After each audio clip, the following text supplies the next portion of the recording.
Hello YouTube. So today I'm gonna make a video. I'm not sure if it's gonna be a million different small parts, if it's gonna be one big video, but we will see. I'm gonna make a video where I take apart my MTW because it needs a bunch of maintenance, also a bunch of cleaning. I thought I would record when I clean my weapon, fix maintenance. My air hose is actually leaking, so I need to fix that too. I need to clean some things. So yeah, it's just a maintenance, how to do maintenance on your MTW. So the first thing I always do with my gun is to clean it. Usually I use this, but this is literally empty. So I'm gonna save what I have left for the barrel to clean.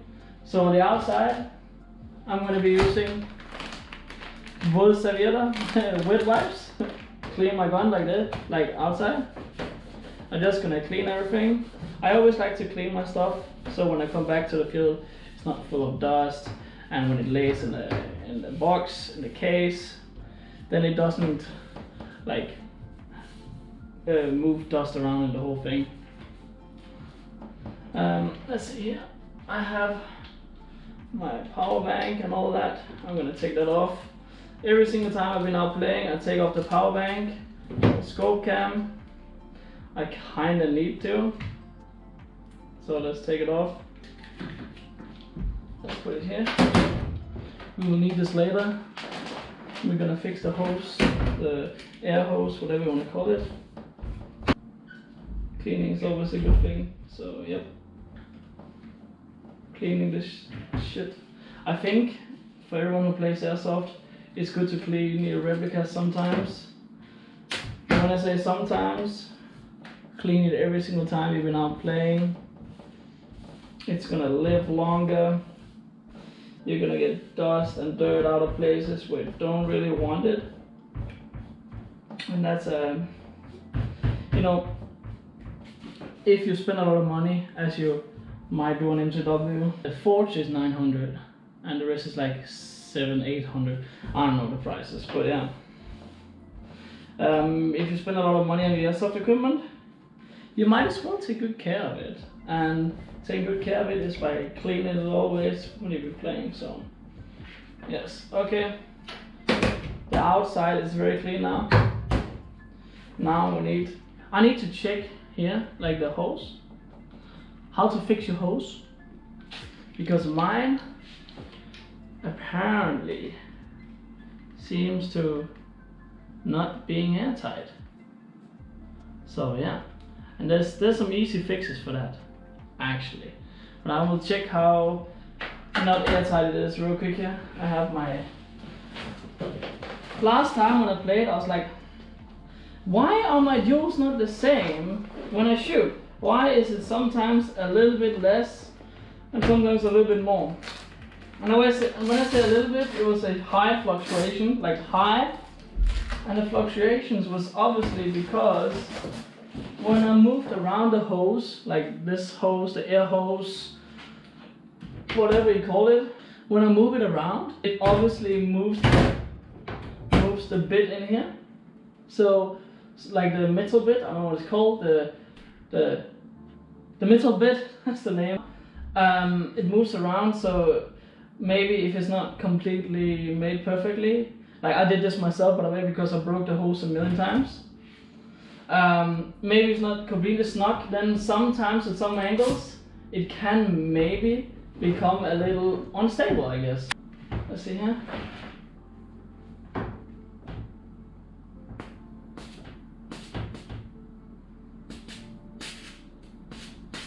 You hear this?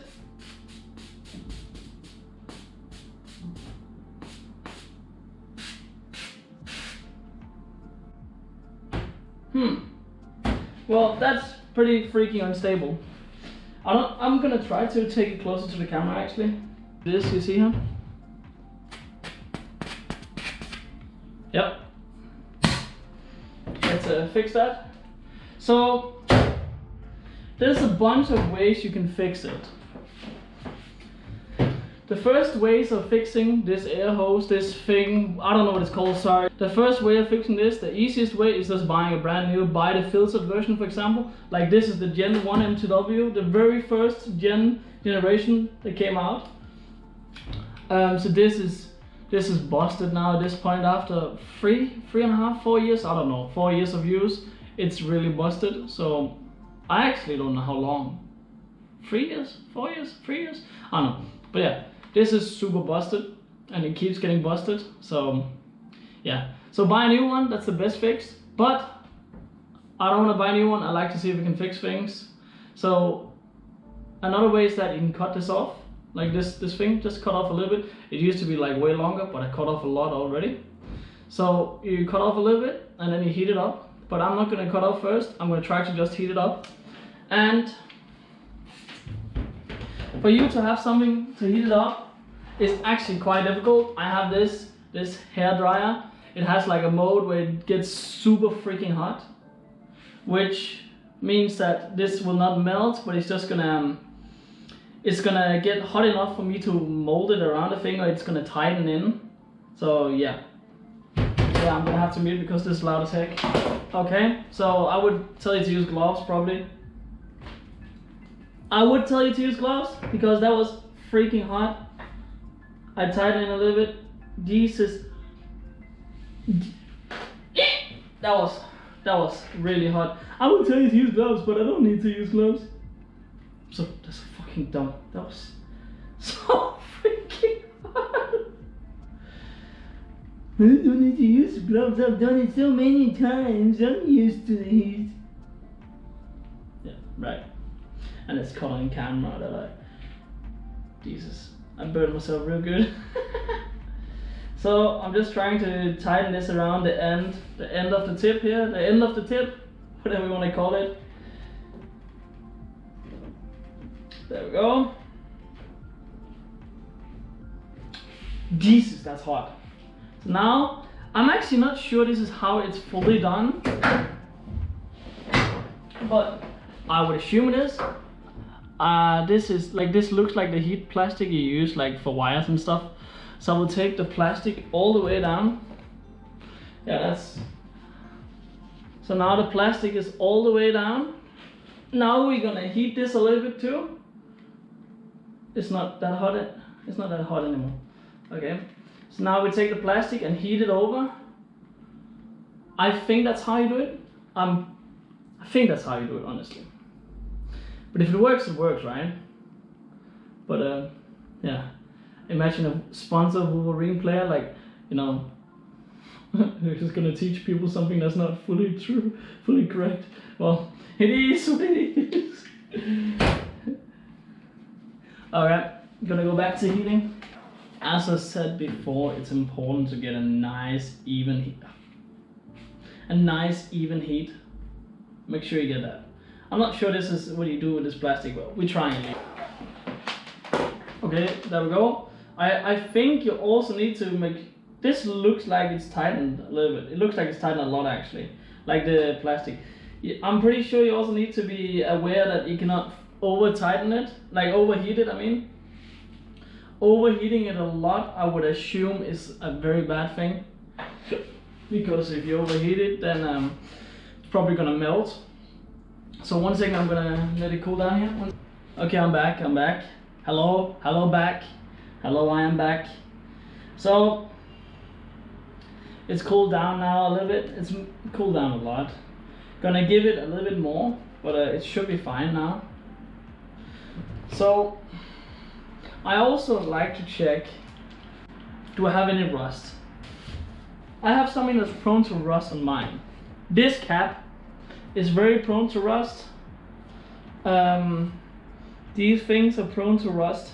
I play in the water, in the raining water, and it's actually never been a problem. I've never broken anything. I would not advise to play like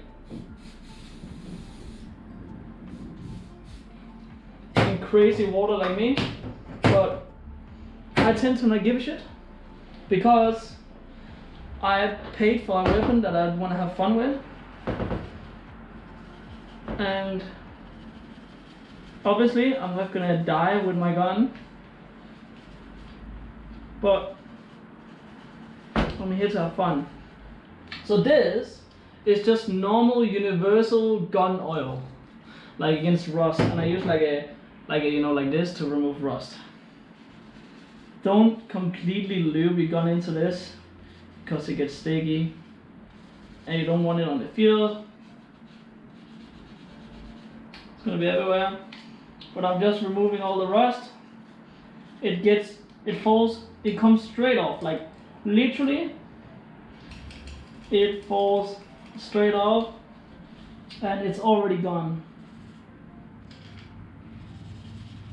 You see? Yep.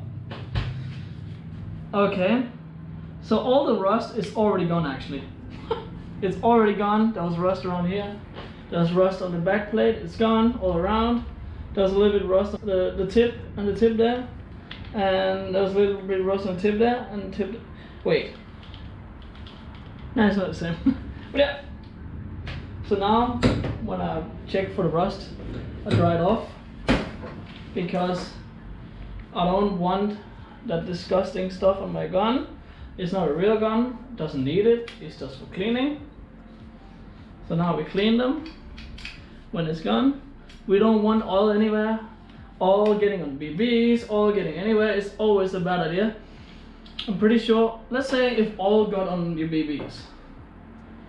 If oil got on your BBs and let's say unluckily it's a very dusty way you play, and then there gets dust on your BB and some grains. Let's say you play with a 0.61 barrel and you have some grains in and you're maybe not using the best BBs. All it takes is not a lot, and then you scratch up your barrel, and scratched up barrel is no bueno. Good. So now we clean the gun again after all the oil. There we go. Oil problem solved. Let's check if it works. If it doesn't work, I'm kind of sad.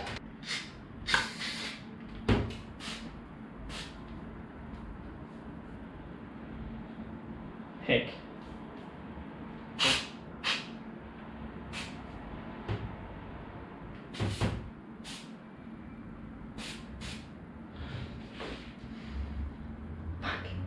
Yeah. No bueno. So I managed to get the things off. It's completely clean. This thing is undamaged. There's nothing in it.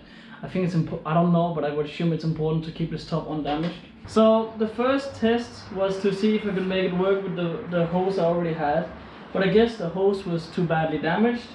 Then I cut the line as good as possible, as I possibly could. It's kind of hard to cut. So now we're gonna insert the line back in. You know what, there's actually an easier way of doing this, I'm pretty sure. Some of you have probably been screaming at me like, why are you not taking it off? Ah! Well, now I did, so now it's off. Okay, there we go. Now we insert the MTW, very nice, very nice. So we will insert this back on. Now we need to get this back in. Oh, fuck. Well, that's not as easy as I thought it could be. Ah!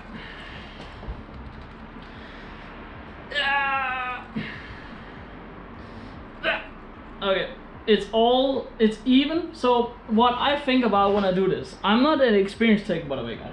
What I think about when I do this is that this needs to be even all the way around, and it needs to go into this. This is cooled down now. Let's try. If it doesn't work, I'm in panic.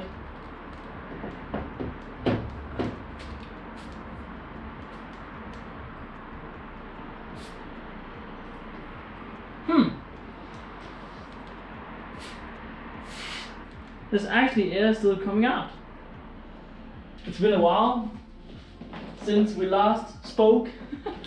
Since long time no see, whatever you say. It's been a while. So I tried to fix the hose, and as you could see, I literally couldn't manage to fix it. No matter what I did, I couldn't get it to work. So I contacted Wolverine and I said, yo, please help me out. So they sent me a package. So they sent me a new line. The FGL, the filter grip line. This MTW is just the very first generation, so it's very old, very used, very abused, and it's like maybe it's just time to get a new line. So Wolverine hooked me up with a new line, and I chose the filter grip line because the filter, as you see here, there's filter on the line here, so when it's exposed, that part is not gonna get ripped. You see, this is like the normal line, and this is the filter grip line, and then it looks like it's reinforced here, and then you can obviously screw off. There's also filter in this, but there's also filter in the normal ones. I'm pretty sure, I think so. I'm pretty sure there's filter in the normal ones too. So now to removing the engine from the what's it called, the gun, and putting on this line. So I have never, what is it called, tried to take out I've never tried to take off the hose or the line. Easy way getting this off. Some of you might not know it, but Wolverine already has a guide. They have guides for everything, but for some reason most people don't check them. So the best way of getting this part off here is there's a little thing in the end here. Plug it out. Don't do that with anything sharp, because then you're gonna break it. Well, I'm gonna say that now, sharp here, but just loosen under here, boom. Careful when you loosen it. Now you take this out, there we go. This part is out. Don't lose it, don't break it, because you're gonna need it. So when you take it out, don't worry, there's nothing under here that you can break. Now we need to get the line out. This is the best order I have found to do it. Try to not get too many kinks on the line when you do it. Now you want to release the engine, the engine retention thing. Now that's out. Careful when you do those things, don't break it. Now you want to release this. Take out the engine with it. Boom. This is first time I'm trying to get it off here. Let's see. Okay, I need a really small wrench.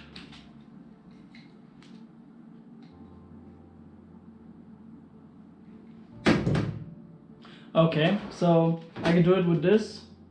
Just be careful you don't scratch anything up. We take out the line here. So a thing I want to tell you guys, when you're gonna check this line and everything, the engine itself, when you're checking, please check if your nozzle is fine, if it's damaged, if it has any kinks or anything. This engine has probably had, okay, I don't remember exactly when the MTW came out, but it came like the first gen. But this came to Denmark like right after it came out. And the first year I shot around 400,000 BBs through this. And I've done that every single year since it came out. And this has I don't know if you can see, I hope you can see. It has, let's see, is there any kinks at all? Is there a little bit of scuff? No, there's nothing. This has absolutely no kinks. That's obviously because perfect alignment.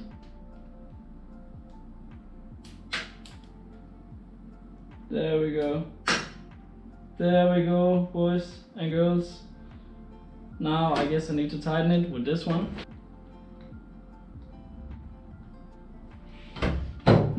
I don't know how much you need to tighten it. I'm just gonna try to tighten it until I get a little bit of, like it feels hard.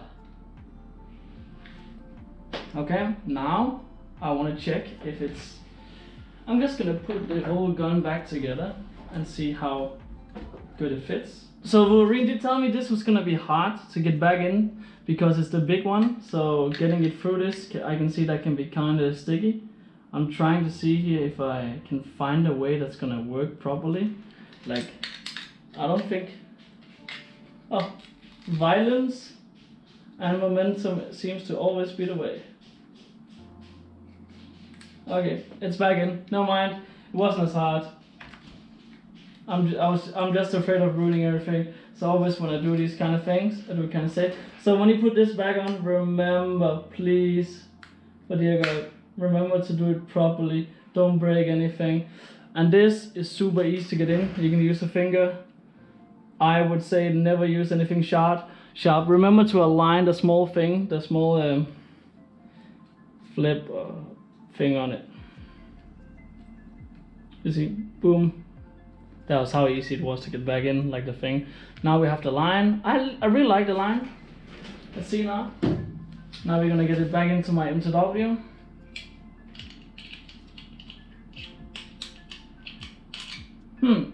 If you just, I came up with an idea. So if you just screw this off the top of the filter, you just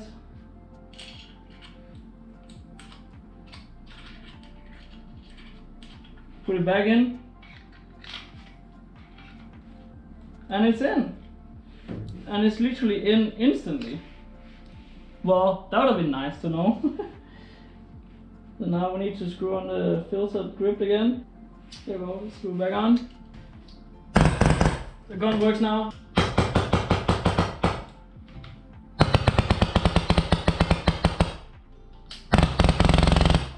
Nice.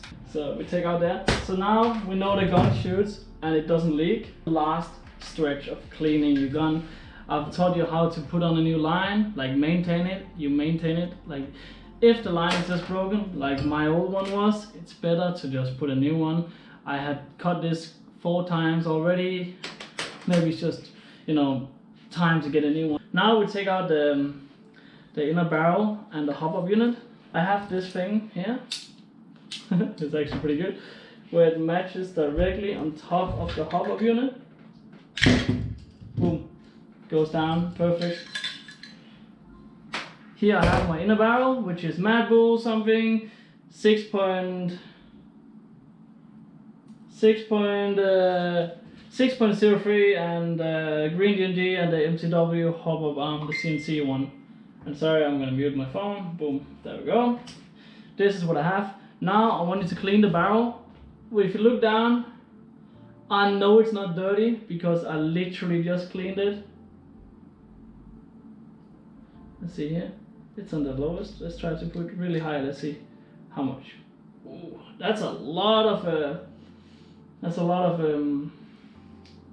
knob. Okay, so always when you're gonna clean the barrel inside, get a fiber cloth that doesn't leave like stuff.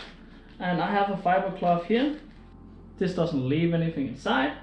Now we're gonna cut a small line, however you want. Don't cut it too big, because then it doesn't work. Oh, my gun doesn't shoot straight. Oh, they like, it doesn't shoot straight, it's going left, right, up, down, whatever the fuck. And a lot of the times, a lot of the reasons why it does that is because when it comes from factory, for example, like the MTW when it comes from factory, sometimes it's not cleaned properly. That's just how it is. So, you get yourself some icy profile alcohol, or whatever it's called. It's like 98%, let's see, 99% alcohol. The reason why I want 99% alcohol, even though it's stainless steel, you don't want to leave any residue. Pull it through. Now we have here. Now we take it in. Dip, dip, dip. Squeeze out a lot of it, so it's not, we don't want a lot obviously, so we squeeze out most. Boom. Remember, completely undo your hop up in this so you don't damage it. Some people would say just take the barrel out and everything. I don't think so. So now we're gonna take this thing inside. Let's see here.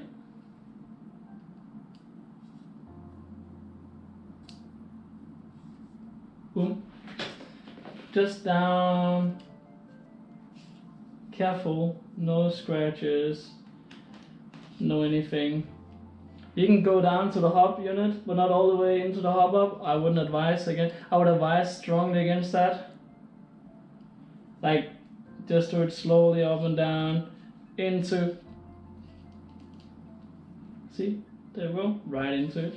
Not inside, inside into it. Okay, I know my barrel is clean. I literally just cleaned it, like before I played last game. But if you play with a lot of what is called biodegradable BBs, It's really, I don't know, one second, I don't know if you should do like this, but that's how I've been taught, so that's how I do it. If you play with biodegradable BBs, a lot of them leave residue in it. I've learned that green G&G bio BBs doesn't leave any residue really. Then currently I'm using Nimrod. Nimrod bio BBs has been super good. No, I'm not sponsored. Okay, I'm done with that. So now the barrel is clean. I will show you the paper here, whatever. Like, I don't know how much you can see, but there's nothing. Like there's actually a little tiny bit. That's it, that's how you clean the barrel. Now you want to clean the feeding tube. You're like, why would I clean the feeding tube? Well, because it feeds the BBs. So you have to be very careful when you take this out. So now we already have this cleaning barrel, like this cleaning rod. I like to clean everything. The more clean the gun is inside, the better performance you get. That is just how it is. Put this inside. Clean it. I can see this is actually super dirty. Like this is, I have residue on my fingers now from it. Holy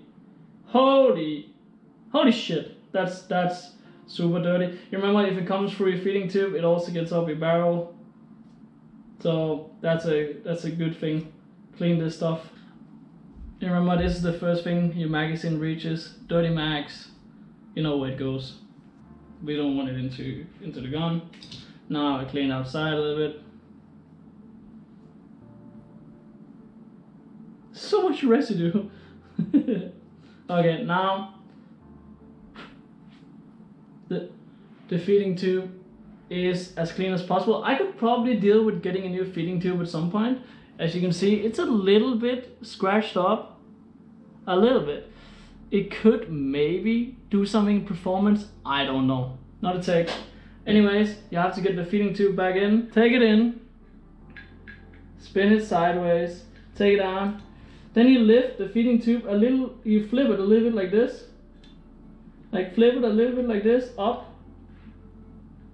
And now I have to show it's hot. Flip it up, push it down, boom, straight in.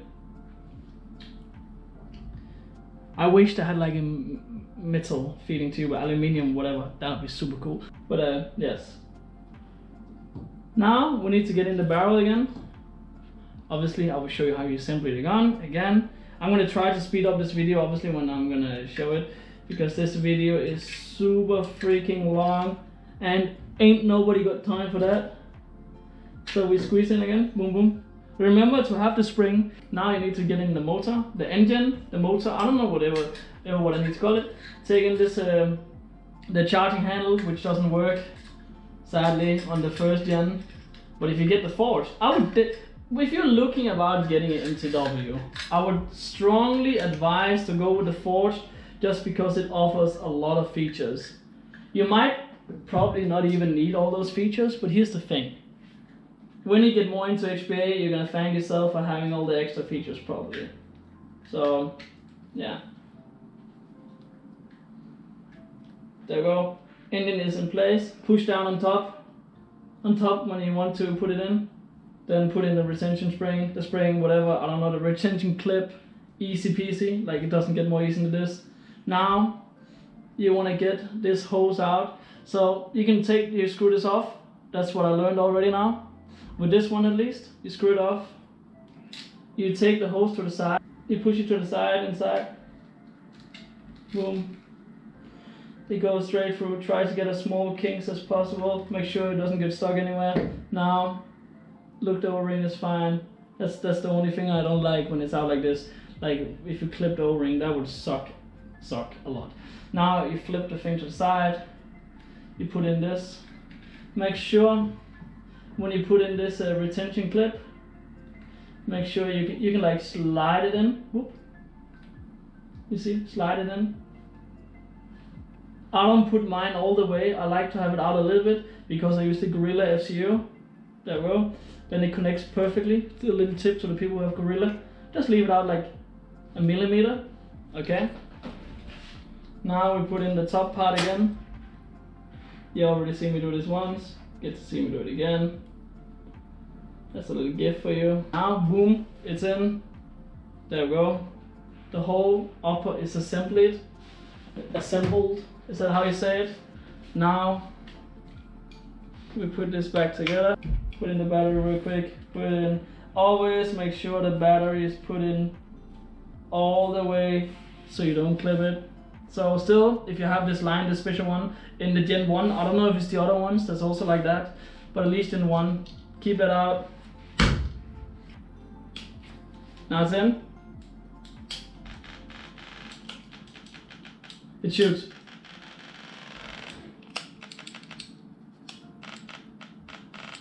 Boom. There we go. We've screwed this back on. I took you through how to clean the gun on the outside, how to clean on the inside. I learned you how to change the engine filter grip line. This one, I showed you how to clean the feeding tube. I showed you how to clean the barrel. So yeah, what more could you want? The full version of how to fix and maintain your MTW Wolverine. So yeah, thank you for watching. Remember to leave a like, subscribe, a comment, and spread this video to everyone, your grandma, your granddad, your mom, your sister, your brother, whatever, I don't care. Spread it to the world. Trying to grow this shit, and yeah. Oh yeah, by the way, I know it doesn't really do much right now, but you can subscribe to the channel and join the channel. Subscribe is leaving a subscribe, and you can join the channel with a small monthly fee. I mean, you don't get much out of it right now, but in the future you might will. You might will. Nice. Amazing English. Have fun.